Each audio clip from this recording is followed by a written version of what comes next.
ورحمة الله وبركاته. الحمد لله وكفى وسلام على عباده الذين اصطفى. أما بعد فأعوذ بالله من الشيطان الرجيم. بسم الله الرحمن الرحيم. لقد كان لكم في رسول الله أسوة حسنة لمن كان يرجو الله واليوم الآخر وذكر الله كثيرا. صدق اللہ مولانا العظیم. بزرگان محترم اور برادران عزیز، رسول کریم صلی اللہ علیہ وسلم کی سیرت طیبہ کا موضوع الحمدللہ ہم نے گزشتہ کئی جمعوں سے شروع کیا ہے، اور آج اس کا چوتھا حصہ آپ کے سامنے بیان ہوگا. گزشتہ جمعہ یہ عرض کیا گیا تھا کہ ولادت کے بعد حضرت صلی اللہ علیہ وسلم نے 4 سال بنی سعد میں گزارے. حضرت حلیمہ سعدیہ رضی اللہ تعالی عنہا جو آپ کی رضائی والدہ ہیں، ان کے یہاں آپ نے 4 سال گزارے. جب شق صدر کا واقعہ ہوا تو حلیمہ سعدیہ آپ کو واپس لے آئی، اور وہ اس واقعے سے ڈر گئی تھی. واپس مکہ لائی، آپ کی والدہ ماجدہ بی بی آمنہ کو واقعہ سنایا شق صدر کا، تو بی بی آمنہ نے کہا تم اطمینان سے رہو، بے خوف رہو، میرے اس بیٹے کو کچھ نہیں ہوگا، اس کی شان بہت بڑی ہوگی. اور پھر آپ اپنی والدہ ماجدہ کے ساتھ مکے میں رہے. 2 سال آپ نے اپنی اماں جان کے ساتھ گزارے، اور 2 سال بعد بی بی آمنہ کا انتقال ہو گیا. جب آپ کی عمر 6 سال کی ہوئی تو بی بی آمنہ نے ارادہ کیا کہ وہ مدینہ جائے اپنے میکے، اور مدینہ کو اس وقت یثرب کہا جاتا تھا. تو ایمن کے ساتھ حضرت صلی اللہ علیہ وسلم بھی اپنی والدہ ماجدہ کے ساتھ یثرب پہنچے، مدینہ منورہ. وہاں 1 مہینہ انہوں نے گزارا، اور 1 ماہ گزارنے کے بعد بی بی آمنہ آپ کو لے کر واپس مکے کی طرف روانہ ہوئی. راستے میں ایک جگہ ہے جس کا نام ہے ابوا. اس مقام پر پہنچی تو آپ بیمار ہو گئی، اور وہیں آپ کا انتقال ہوا، وہیں آپ کو دفن کیا گیا. اور ایمن آپ کو لے کر واپس مکہ مکرمہ پہنچی. آپ کی والدہ ماجدہ جن کا ذکر ہم نے شروع میں کیا تھا، بہت اعلیٰ خاندان سے تھی. ان کے والد کا نام وہب تھا، وہب بن عبد مناف، اور یہ اپنے قبیلہ بنی زہرہ کے سردار تھے. اور بی بی آمنہ خود بہت عرب کے اندر بڑی خاتون سمجھی جاتی تھی، اور آپ کو سیرت النساء کہا جاتا تھا. آپ اس نام سے مشہور تھی. حضرت صلی اللہ علیہ وسلم کے والد ماجد عبداللہ کا تو آپ کی ولادت سے پہلے انتقال ہو گیا. آپ کی والدہ کا انتقال اس وقت ہوا جب آپ کی عمر 6 سال تھی، اور آپ اپنے اماں کے ایک ہی بیٹے تھے، اکلوتی اولاد تھی. اور آپ کی والدہ ماجدہ کی عمر اس وقت مورخین لکھتے ہیں کہ 20 سال کی عمر تھی، اس وقت انتقال ہو گیا. ایمن آپ کو لے کر مکہ پہنچی، اور آپ کے دادا عبد المطلب ان کے حوالے کیا آپ کو. پھر عبد المطلب کے پاس آپ رہے، اور عبد المطلب یہ قریش میں بہت بڑے سردار تھے، مکہ مکرمہ کے لیڈر تھے. آپ کی بہت بڑی شان تھی. ان کا ذکر بھی ہم نے پہلے کیا تھا کہ جو زمزم کا کنواں چھپا ہوا تھا اللہ تعالیٰ نے ان کو خواب دکھایا اور اس کی وجہ سے انہوں نے وہ جگہ دوبارہ کھول دی اور زمزم کا پانی دوبارہ شروع ہوا۔ عبد المطلب کے پاس آپ رہے اور عبد المطلب آپ کو اپنے پاس رکھتے تھے، آپ سے بڑی محبت کرتے تھے۔ یہاں تک لکھا ہے کہ جب عبد المطلب حرم میں آتے تھے اور بیت اللہ کے لیے آتے تھے، وہاں بیٹھتے تھے، تو ان کے لیے ایک خاص قسم کا فرش بچھایا جاتا تھا بیت اللہ کے سائے میں، اور اس فرش پر عبد المطلب بیٹھا کرتے تھے اور کسی کی مجال نہیں تھی کہ اس فرش پر پاؤں بھی رکھتے ہیں۔ آپ کی اپنی اولاد بھی اس فرش کے کناروں پر بیٹھتی تھی، اندر کوئی نہیں بیٹھتا تھا، یہ خاص مسند تھی ان کی۔ لیکن جناب محمد الرسول اللہ صلی اللہ علیہ وسلم جو آپ کے پوتے تھے، آپ جب تشریف لاتے تو آپ اس مسند پر، اس فرش پر اپنے دادا کے ساتھ بیٹھ جایا کرتے تھے۔ آپ کے چچا آپ کو روکتے تھے اس لیے آپ بچے تھے، تو عبد المطلب فرماتے تھے کہ میرے اس پوتے کو مت روکو، اور ان کو اپنے ساتھ بٹھاتے تھے، ان سے پیار کرتے تھے۔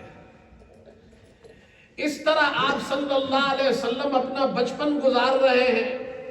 اماں جان کے بعد عبد المطلب کے پاس ہے آپ، اور عبد المطلب دادا جان آپ سے بہت پیار کرتے ہیں، آپ کا پورا خاندان آپ سے پیار کرتا ہے۔ ایک واقعہ نقل کیا ہے کہ قندیر بن سعید یہ کہتے ہیں کہ اسلام سے پہلے میں مکہ گیا اور میں نے دیکھا کہ ایک شخص طواف کر رہا ہے، اور طواف کے دوران وہ یہ شعر کہہ رہا ہے،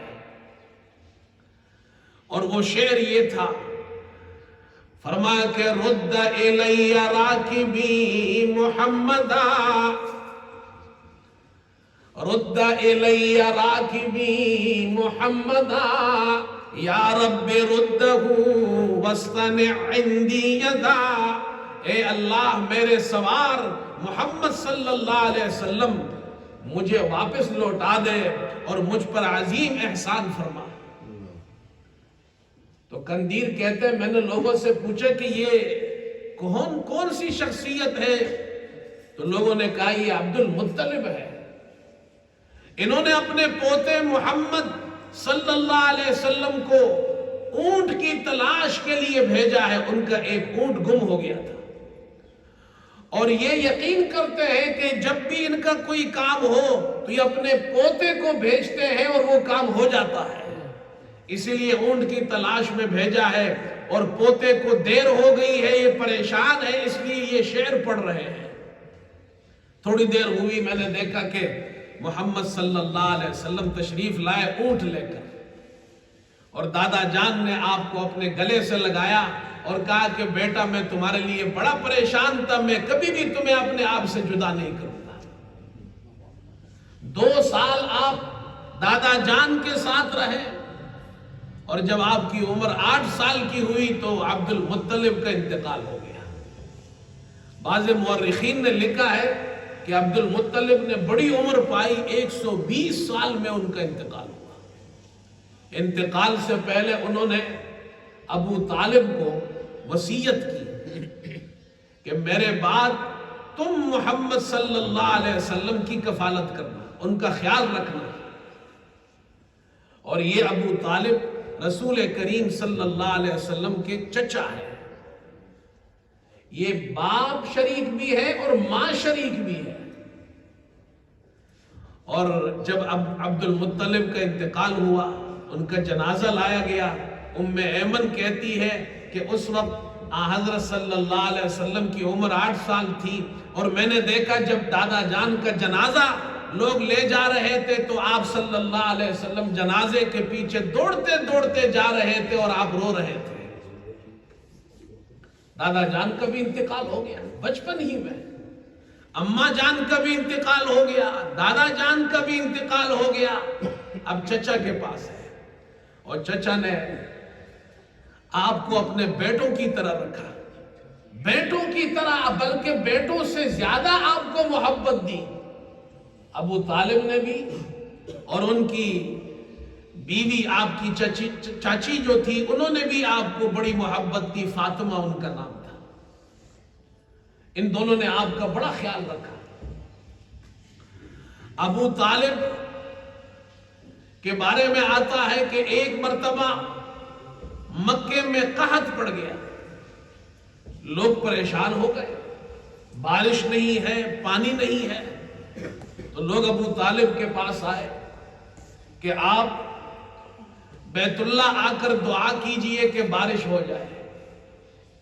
ابو طالب اپنے اس بھتیجے محمد صلی اللہ علیہ وسلم کو لے کر بیت اللہ پہنچے اور آپ کو بیت اللہ کی دیوار کے ساتھ آپ کی پشت لگائی۔ حضرت صلی اللہ علیہ وسلم بیٹھ گئے اور آپ نے اپنی انگلی سے آسمان کی طرف اشارہ کیا۔ کہتے ہیں کہ اس وقت آسمان پر بادل کا نام و نشان نہیں تھا، لیکن جیسے ہی محمد صلی اللہ علیہ وسلم نے اپنی انگلی سے آسمان کی طرف اشارہ کیا، اللہ سے التجا کی، تو دفعتاً بادل چاروں طرف سے امڑ آئے اور بارش ہونا شروع ہو گئی۔ ایسی موسلادھار بارش ہوئی کہ نالے بھر گئے۔ اور اسی پر ابو طالب نے پھر یہ شعر کہا تھا، فرمایا کہ وَأَبْيَضُ يُسْتَسْقَى الْغَمَامُ بِوَجْهِهِ وَأَبْيَضُ يُسْتَسْقَى الْغَمَامُ بِوَجْهِهِ سِمَالُ الْيَتَامَى عِصْمَةٌ لِلْأَرَامِلِ۔ اپنے اس بھتیجے کے بارے میں چچا جان فرما رہے ہیں کہ ایسے روشن اور منور چہرے والے ہیں آپ کہ آپ کے چہرے کی برکت سے اللہ سے بارش مانگی جاتی ہے۔ آپ یتیموں کے پناہ اور بیواؤں کے ملجا اور ماوا ہے۔ جب آپ کی عمر 12 سال ہوئی تو مکہ کے لوگ تجارت کے لیے شام جایا کرتے تھے، تجارتی قافلے جاتے تھے شام، اور ابو طالب تجارتی قافلے کے ساتھ شام کی طرف روانہ ہے، اور انہوں نے یہ ارادہ کیا کہ آپ صلی اللہ علیہ وسلم کو اپنے ساتھ نہ لے جائے۔ آپ چھوٹی عمر، اس وقت 12 سال آپ کی عمر تھی۔ جب یہ تجارتی قافلہ مکہ سے روانہ ہونے لگا تو چچا جان نے، ابو طالب نے دیکھا حضرت صلی اللہ علیہ وسلم غمگین ہے، تو انہوں نے اپنے بھتیجے کو بھی اپنے ساتھ لیا، اور حضرت صلی اللہ علیہ وسلم کا یہ پہلا سفر ہے جو آپ نے شام کا سفر کیا 12 سال کی عمر میں۔ شام میں ایک علاقہ ہے جسے بصرہ کہا جاتا ہے۔ یہ قافلہ بصرہ پہنچا۔ بصرہ میں وہاں ایک عیسائی پادری رہتا تھا جس کا نام جرجیس تھا، لیکن وہ مشہور تھا بحیرہ راہب کے نام سے۔ وہ اپنے عبادت خانے میں ہوتا تھا اور باہر نہیں نکلتا تھا۔ یہ قافلے آتے تھے اس علاقے میں، اور وہ جو پادری تھا بحیرہ راہب، وہ کبھی بھی باہر نہیں نکلتا تھا۔ لیکن اس مرتبہ جب یہ قافلہ وہاں پہنچا اور وہاں جا کر ٹھہرا تو یہ بحیرہ اپنے عبادت خانے سے باہر نکلا اور آیا، اور اس قافلے میں لوگوں کو دیکھنے لگا، تلاش کرنے لگا، اور محمد صلی اللہ علیہ وسلم جب آپ کو دیکھا تو آپ کے پاس بیٹھ گئے اور کہا ھذا سید العالمین، ھذا رسول رب العالمین، یہ عالمین کے سردار ہے، رب العالمین کی طرف سے اللہ ان کو رسول بنا کر بھیجے گا۔ قریش کے لوگ بڑے حیران ہوئے۔ تجارتی قافلے کے جو لوگ تھے انہوں نے اس سے کہا کہ آپ کو کیسے معلوم ہوا کہ یہ اللہ کے رسول ہے؟ کہا کہ جب تم اس وادی سے اندر آ رہے تھے اور تمہارا یہ قافلہ وادی کے اندر داخل ہوا تو میں نے دیکھا کہ اس جتنے بھی پتھر تھے، جتنے بھی درخت تھے، وہ سب سجدے میں گر گئے، اور پتھر اور درخت سوائے پیغمبر کے کسی اور کو سجدہ نہیں کرتے ہیں. اور ہماری کتابوں میں آخری نبی جو اللہ کے طرف سے مبعوث ہوں گے ان کی نشانیاں لکھی ہے، اور وہ نشانیاں اس بچے میں نظر آ رہی ہیں. پھر اس نے قافلے والوں کی دعوت کی اور ان کو کھانا کھلایا. جب وہ کھانا لے کر آیا تو محمد صلی اللہ علیہ وسلم اس وقت وہاں موجود نہیں تھے. وہ ایک درخت کے نیچے بیٹھ گئے یہ لوگ. تو اس پادری نے، بحیرہ نے پوچھا کہ وہ بچہ کہاں گیا؟ کہا وہ اونٹ لے کر نکلا ہے. کہا اسے بھی بلاؤ. آپ صلی اللہ علیہ وسلم کے پاس ایک آدمی بھیجا اور آپ کو لے کر آئے. سب لوگ درخت کے نیچے بیٹھے سائے میں، اور جگہ نہیں ہے. حضرت صلی اللہ علیہ وسلم ایک کنارے میں بیٹھ گئے. تو بحیرہ کہتا ہے کہ میں نے دیکھا کہ درخت کی جو ٹہنیاں ہیں، جو سایہ ہے درخت کا، وہ آپ صلی اللہ علیہ وسلم کی طرف مڑ رہا ہے. اس نے کہا دیکھو لوگوں، یہ نشانی ہے اس بات کی کہ یہ اللہ کے آخری نبی ہے. جب کھانے سے فارغ ہوئے تو اس نے حضرت صلی اللہ علیہ وسلم کی خدمت میں آیا اور آپ سے کہا کہ میں آپ کو لات اور عزا کی قسم دے کر پوچھتا ہوں، یہ چند باتیں ہیں، آپ اس کے بارے میں مجھے بتائیے. لات اور عزا یہ مشرکین کے دو بڑے بت تھے. حضرت صلی اللہ علیہ وسلم 12 سال کی عمر ہے آپ کی، اور مکے کے اندر مشرکین بتوں کی پوجا کرتے تھے. 360 بت کعبے کے ارد گرد اور کعبے کے اندر تھے. اس ماحول کے باوجود جب آپ نے اس پادری سے یہ سنا کہ لات و عزا کی قسم دے کر میں تم سے یہ سوال کرتا ہوں، یہ باتیں پوچھتا ہوں، تو آپ نے پہلی بات یہ ارشاد فرمائی، لات اور عزا کا نام میرے سامنے مت لو، اس لیے کہ مجھے دنیا میں سب سے مبعوث ترین چیز اگر کوئی ہے تو لات اور عزا. پھر انہوں نے چند باتیں پوچھی، آپ نے بتائی، اور آپ کی پشت پر، آپ کی پیٹھ میں جو مہر نبوت تھی، جو بنی سعد میں 2 فرشتوں نے شق صدر کے بعد لگائی تھی، وہ دیکھی. ان کی کتابوں میں یہ باتیں موجود تھی. آخری نبی محمد صلی اللہ علیہ وسلم کی جو علامات تھی، جو نشانیاں تھی، وہ انہوں نے پڑھ رکھی تھی. پھر انہوں نے لوگوں سے پوچھا کہ یہ بتاؤ ان کا والد کون ہے؟ تو لوگوں نے اشارہ کیا ابو طالب کی طرف. تو اس نے کہا کہ یہ جو بچہ ہے یہ نبی آخر الزمان ہے. ہماری کتابوں میں جو علامات لکھی ہے ان علامات کے مطابق ان کا والد زندہ نہیں ہونا چاہیے.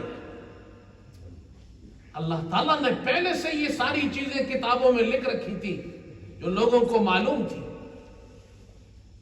کہا یہ وہ بچہ ہے جس کا والد زندہ نہیں ہونا چاہیے، یہ ان کے والد نہیں ہو سکتے ہیں. ابو طالب نے کہا ہاں میں ان کا والد نہیں ہوں، چچا ہوں. چونکہ عرب کلچر کے اندر چچا کو بھی والد کا درجے میں رکھا جاتا تھا، اس لیے انہوں نے کہہ دیا یہ والد ہے. کہا ہاں آپ چچا ہو سکتے ہیں، والد نہیں ہو سکتے ہیں.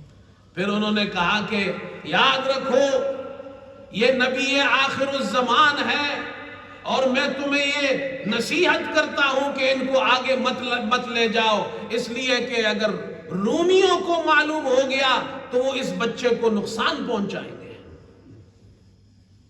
آپ ان کو واپس لے جائیے. مورخین نے لکھا ہے تھوڑی دیر گزری تو وہاں چند رومی لوگ نظر آئے. اس پادری نے دیکھ لیا اور ان سے پوچھا تم کس کی تلاش میں یہاں آئے ہو؟ انہوں نے کہا ہماری کتابوں میں لکھا ہے کہ اس مہینے میں نبی آخر الزمان سفر کریں گے، ہم اس کی تلاش میں آئے. وہ تو دشمنی میں آئے تھے. تو یہ بحیرہ راہب بڑا سمجھدار تھا. اس نے ان لوگوں کو کہا کہ ایک بات بتاؤ، اللہ تعالیٰ، اور یہ بحیرہ موحد تھا، مورخین نے لکھا ہے یہ موحد تھا، لیکن اس پر سوال یہ پیدا ہوتا ہے اس نے لات و عزا کی قسم دے کر کیوں پوچھا؟ تو کہتے ہیں امتحان کے لیے پوچھا تھا. یہ خود موحد تھا. بہرحال اس نے ان لوگوں سے کہا کہ مجھے ایک بات بتاؤ، اگر اللہ تعالیٰ کسی کام کا ارادہ کر لے تو کوئی روک سکتا ہے؟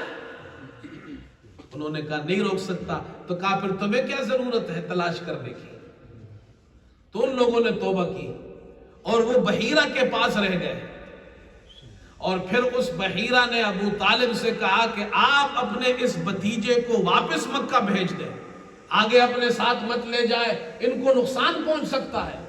اس لیے کہ ہماری کتابوں میں یہ علامات موجود ہے اور ان علامات کو پہچان کر دشمن نقصان پہنچائے گا. چنانچہ ابو طالب نے آپ کو واپس مکہ بھیج دیا اور آپ صلی اللہ علیہ وسلم واپس مکہ پہنچے. یہ آپ کی بچپن کا زمانہ ہے. حضرت صلی اللہ علیہ وسلم مکے میں پیدا ہوئے جہاں کے لوگ مشرک تھے، بتوں کی عبادت اور پوجا کیا کرتے تھے، بیت اللہ کے اندر بت رکھے ہوئے تھے. لیکن حضرت صلی اللہ علیہ وسلم اس وقت بھی بچپن کے اندر بھی بتوں سے آپ نفرت کیا کرتے تھے. اس میں ہمارے لیے، ہمارے بچوں کے لیے بڑے اسباق ہیں. ہم اپنے بچوں کو رسول کریم صلی اللہ علیہ وسلم کا یہ بچپن سنائیں، انہیں دکھائیں، انہیں کتابیں دے تاکہ وہ پڑھیں کہ ہمارے پیارے نبی صلی اللہ علیہ وسلم نے بچپن کیسے گزارا ہے.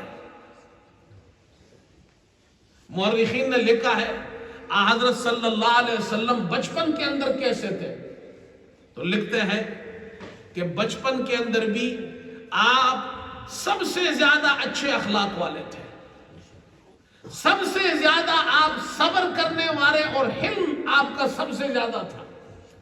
پڑوس کے اعتبار سے آپ سب سے زیادہ عظیم انسان تھے.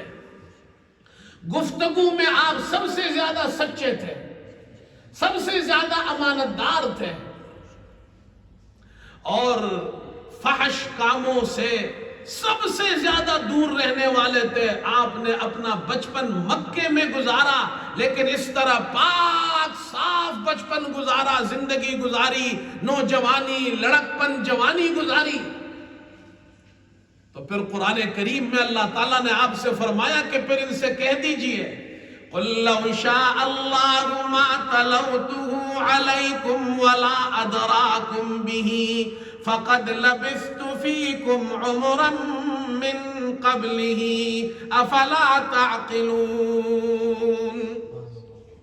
آپ فرما دیجئے اللہ چاہتا تو میں یہ تلاوت نہیں کرتا تمہیں اور نہ تمہیں اس کی خبر دیتا. میں نے تو اس سے پہلے ایک عمر تمہارے اندر گزاری ہے، اپنا بچپن تمہارے اندر گزارا ہے، لڑکپن تمہارے اندر گزارا ہے، میں نے جوانی گزاری ہے، نوجوانی گزاری ہے، پاک صاف اور شفاف لڑکپن بھی ہے، بچپن بھی ہے، جوانی بھی ہے. حضرت علی رضی اللہ تعالی عنہ آپ کی بچپن کا واقعہ نقل کرتے ہیں، اور خاص طور پر اپنے بچوں کو ہمیں یہ واقعات سنانے چاہیے کہ آج کے اس معاشرے میں جہاں ہر طرف منکرات ہے، فواحش ہے، بے حیائی ہے، ہم اپنے بچوں کو کس طرح ان کی تربیت کریں، کس طرح ان کو تعلیم دیں. اسی لیے میں ہمیشہ کہتا ہوں کہ محمد صلی اللہ علیہ وسلم کی سیرت کو پڑھا کرو، اپنے بچوں کو آپ پڑھائیں. حضرت علی رضی اللہ تعالی عنہ فرماتے ہیں مکے کے اندر شادی تھی ایک گھر میں، تو جاہلیت کا زمانہ تھا، اسلام سے پہلے کی بات ہے.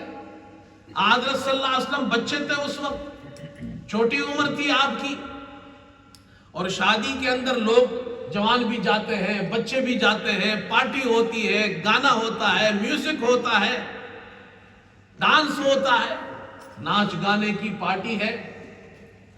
تو رسول کریم صلی اللہ علیہ وسلم فرماتے ہیں کہ میں اس وقت بچہ تھا اور اس گھر کے اندر شادی ہو رہی تھی. جیسے ہی ناچ گانا اور میوزک شروع ہوا، اللہ تعالیٰ نے مجھ پر نیند طاری کر دی. میں پوری رات سوتا رہا، صبح تک، یہاں تک کہ سورج نمودار ہو گیا. پھر دوسری رات وہی پارٹی ہوئی، اللہ تعالیٰ نے مجھے پھر سلا دیا. اللہ تعالیٰ نے آپ کی ایسی حفاظت فرمائی ہے۔ میرے دوستو، ہمارے لیے، ہمارے بچوں کے لیے یہ واقعات ایک اسباق ہے کہ ہم اس سے سیکھیں کہ اس ماحول میں اپنے بچوں کی کیسی تربیت کریں۔ آج ہمارے بچے، میں یہ بات کہتا ہوں، ناراض ہونے کی بات نہیں ہے، میرے بھی بچے ہیں، آپ کے بھی بچے ہیں۔ اس ملک میں، اس معاشرے میں ہمیں اگر ضرورت ہے، سب سے زیادہ ضرورت اس بات کی ہے، ہمیں دولت اور پراپرٹی بنانے کی ضرورت نہیں ہے، بچے بنانے کی ضرورت ہے۔ اپنی اولاد کو بنانے کی ضرورت ہے کہ ہم انہیں ایک اچھا مسلمان بنائیں۔ ہمارے بچے، انہیں دنیا جہاں کی ہر چیز کی خبر ہے، لیکن اگر خبر نہیں ہے تو انہیں اسلام کی خبر نہیں ہے، انہیں محمد صلی اللہ علیہ وسلم کی خبر نہیں ہے، انہیں قرآن پڑھنا نہیں آتا ہے، انہیں نماز نہیں آتی ہے۔ یہ کتنے افسوس کی بات ہے۔ زید بن حارثہ وہ فرماتے ہیں کہ محمد صلی اللہ علیہ وسلم کے بچپن کا زمانہ ہے اور مکے کے لوگ طواف کرتے ہیں، اور دو بت تھے ان کے، ایک کا نام اساف تھا، ایک کا نام نائلہ تھا۔ اور جب یہ لوگ سعی کرتے تھے تو یہ اساف اور نائلہ وہاں پر یہ بت نصب تھے، تو اس سعی کے دوران جب چکر لگاتے تھے تو اساف اور نائلہ کے پاس جب گزرتے تھے تو اس پر ہاتھ پھیرتے تھے برکت کے لیے، ان بتوں پر، اور محمد صلی اللہ علیہ وسلم اس سے منع فرماتے تھے۔ زید بن حارثہ یہ بچپن کا واقعہ ذکر کر رہے ہیں محمد صلی اللہ علیہ وسلم کا، آپ بچے ہیں۔ تو زید کہتے ہیں کہ میں نے دیکھا محمد صلی اللہ علیہ وسلم منع فرما رہے، تو میں نے کہا دیکھو، میں دیکھتا ہوں کہ میں ہاتھ لگاتا ہوں تو آپ کیا کرتے ہیں؟ کہتے ہیں میں اس بت کے قریب پہنچا ہاتھ لگانے کے لیے، آپ صلی اللہ علیہ وسلم نے فرمایا زید میں نے تمہیں منع نہیں کیا تھا کہ ہاتھ مت لگاؤ؟ اللہ تعالیٰ نے بچپن ہی میں آپ کے دل میں اور دماغ میں اللہ تعالیٰ نے بتوں کی نفرت ڈال دی تھی۔ یہ سبق ہے ہمارے لیے میرے دوستوں کہ ہم اپنے بچوں کو دین سکھائیں، اللہ کی وحدانیت ان کو سکھائیں کہ اللہ ایک ہے۔ جب بچپن سے آپ اپنے بچوں کو، ہم اپنے بچوں کو یہ سکھائیں گے تو ہمارے بچے کبھی بھی گناہوں کی طرف نہیں جائیں گے، کبھی بھی دین سے نہیں ہٹیں گے۔ آج ایسے واقعات یہاں سننے میں آ رہے ہیں کہ مسلمان بچے اور بچیاں صرف گمراہ نہیں ہو رہے۔ پہلے تو ہمیں یہ فکر تھی ہمارے بچے گمراہ ہو جائیں گے، ہمارے بچے گناہوں میں پڑ جائیں گے، اب بچے اسلام چھوڑ رہے ہیں۔ اس کی فکر ہمیں کرنی چاہیے۔ اللہ تعالی ہم سب کو عمل کی توفیق عطا فرمائے۔ وآخر دعوانا الحمدللہ رب العالمین۔